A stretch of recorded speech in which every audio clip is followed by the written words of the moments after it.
Hi friends, good morning అందరికీ. పొద్దున్నే వంట ఏం చేయాలని చూస్తుంటే ఫ్రిడ్జ్లో 3 క్యాప్సికమ్లు అయితే కనపడ్డాయి. 3 క్యాప్సికమ్తో పాటు 2 ఉల్లిపాయలు, 2-3 పచ్చిమిర్చి, 2 టమాటాలు తీసుకొని కొద్దిగా కరివేపాకు తీసుకొని ఈ పూటకైతే వీటితో కూర వండేస్తాను. చూడండి. ఇప్పుడు స్టవ్ పై ప్యాన్ పెట్టుకొని 3 టేబుల్ స్పూన్ ఆయిల్ వేసుకుంటున్నాను. ఆయిల్ వేడయ్యాక కొద్దిగా జీలకర్ర, కొద్దిగా ఆవాలు వేసుకోవాలి. ఇవి ఫ్రై అయ్యాక ముందుగా కట్ చేసుకున్న పచ్చిమిర్చి అయితే వేసుకుంటున్నాను. పచ్చిమిర్చి వీటితో పాటు కరివేపాకు కూడా నేను ముందే వేసుకుంటున్నాను. నూనెలో బాగా ఫ్రై అయితే బాగుంటాయి కాబట్టి ఇవి బాగా ఫ్రై చేసుకోవాలి పచ్చి వాసన పోయేవారికి. నేను పచ్చిమిరపకాయలు ఎందుకు కొద్దిగా తీసుకున్నాను అంటే క్యాప్సికమ్ ఆల్రెడీ కొద్దిగా కారం ఉంటాయి కాబట్టి సరిపోతాయి. ఇవి బాగా ఫ్రై అయిపోయి కట్ చేసుకున్న ఉల్లిపాయలు వేసుకుంటున్నాను. ఇప్పుడైతే ఇవి కూడా నూనెలో బాగా ఫ్రై చేసుకోవాలి. ఉల్లిపాయలు తొందరగా ఫ్రై కావాలంటే కొద్దిగా సాల్ట్ యాడ్ చేసుకుంటే తొందరగా ఫ్రై అయిపోతాయి. కొద్దిగా సాల్ట్ వేసుకోవాలి.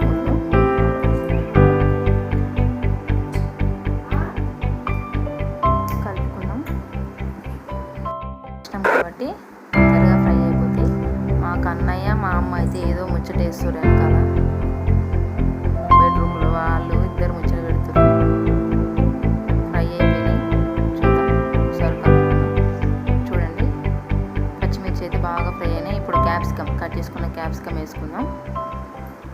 క్యాప్సికమ్ నేను 3 పెద్దవి తీసుకున్నా కాబట్టి కొంచెం ఎక్కువ ముక్కలు వచ్చినాయి నాకు. మా చిన్న ఫ్యామిలీ కాబట్టి సరిపోతాయి మా ముగ్గురికి. కన్నయ్య ఏటో తినడు, నేను, మమ్మీ, మా ఆయన. ఇప్పుడు కలిపేసుకుందాం. బాగా ఫ్రై చేసుకోవాలి. బాగా ఫ్రై అయితేనే టేస్ట్ బాగుంటుంది క్యాప్సికమ్. మనం మూత పెట్టేసుకుందాం. చూడండి, 70-80% ఫ్రై అయిపోయినాయి ఆల్రెడీ. ఆనియన్స్ చూడండి ఎర్రగా బాగా అయినాయి.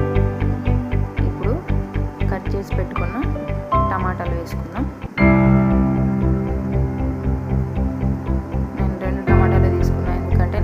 క్యాప్సికమ్ మాత్రమే తీసుకున్నా కాబట్టి నేను 2 తీసుకున్నా. మూత పెట్టేసుకున్నాం. వెజ్ అయినా తొందరగా ఉడికితే ఇప్పుడు మనం 90% ఉడికినాయి. ఇప్పుడు కొద్దిగా వెల్లుల్లి పేస్ట్ వేసుకొని ఫ్రై చేసుకుంటే బాగుంటుంది టేస్ట్. ఈ వాసన బాగా వస్తుంటుంది. కొద్దిగానే వేస్తున్నాను నేను. ఇలా బాగా పచ్చి వాసన పోయే వరకు ఇలా ఫ్రై చేసుకోవాలి. ఇప్పుడు కొద్దిగా దీంట్లోకి పసుపు వేస్తున్నాను.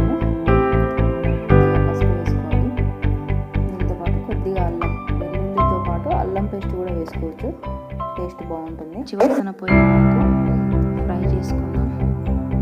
1 నిమిషం పాటు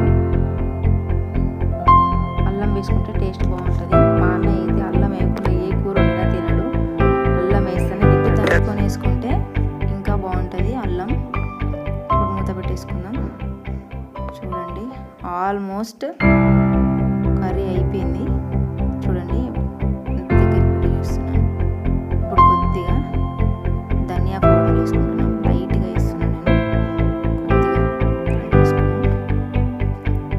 నేనైతే వాటర్ యాడ్ చేసుకుంటున్నా. వాటర్ ఇష్టం లేని వాళ్ళు అలాగైనా తినేయచ్చు. నేను కొద్దిగా గ్రేవీ కోసం అని చెప్పేసి కొద్దిగా వాటర్ యాడ్ చేసుకుంటున్నాను నేను.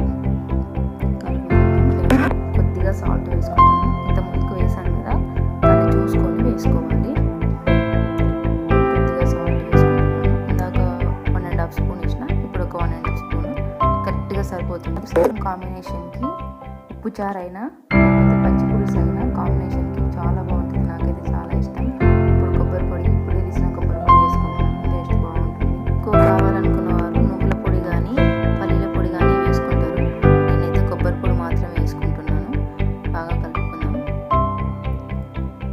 ఓకే, ఇప్పుడు నేను దీంట్లోకి ఎగ్స్ వేసుకోవాలనుకుంటున్నాను. 2 ఎగ్స్ వేసుకుంటున్నాను నేనైతే. కర్రీ మొత్తం గోడ అంచులకు అనేసి మిడిల్లో ఎగ్ వేసుకుంటే తొందరగా ఆమ్లెట్ అవుతుంది. అందుకే నేను చూడండి ఇలా వేస్తున్నాను. 2 ఎగ్స్ అయితే వేసుకుంటున్నాను నేనైతే. కదపొద్దు, ఎగ్గును మాత్రం కదపకుండా అవి ఆమ్లెట్ అయినాక కొంచెం పెద్ద పెద్ద పీసులుగా బ్రేక్ చేసుకోవాలి.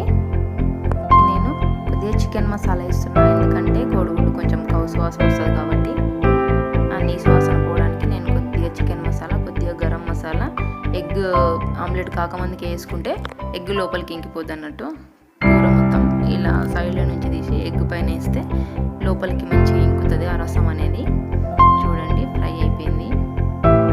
దీన్ని కదపకుండా కింది నుంచి ఇలా ఆమ్లెట్లా తీసి రివర్స్లో వేసుకోవాలి. చూడండి ఇలా బ్రేక్ చేసి వేసుకున్నాక కొత్తిమీర వేసుకుంటే అయిపోతుంది. కానీ నేనైతే కొత్తిమీర నిల్వ ఉంచుకోవడానికి ఆయిల్లో ఫ్రై చేసి పాలు స్టోర్ చేసుకుంటాను. చాలా బాగుంటుంది, ఎప్పుడైనా వేసుకోవచ్చు దాన్ని. ఎందుకంటే ఎక్కువ తీసుకొచ్చి దాంట్లో ఫ్రై చేసుకొని పెట్టుకున్నాం అనుకో, మనకి ఎప్పుడంటే అప్పుడు వేసుకోవచ్చు. ఎప్పుడన్నా మనకు అవైలబుల్ లేనప్పుడు వేసుకోవచ్చు. చూడండి అదే నేను వేసేది. అయిపోయింది కర్రీ. ఇప్పుడు గ్యాస్ కట్ చేసుకుందాం. ఓకే, టేస్టీగా క్యాప్సికమ్ ఎగ్ కర్రీ రెడీ. నేను కొత్తగా యూట్యూబ్ ఛానల్ స్టార్ట్ చేయడం జరిగింది. మా ఛానల్ని సబ్స్క్రైబ్ చేయండి. ఈ వీడియో కనుక మీకు నచ్చినట్టయితే లైక్ చేయండి, షేర్ చేయండి, కామెంట్ చేయండి.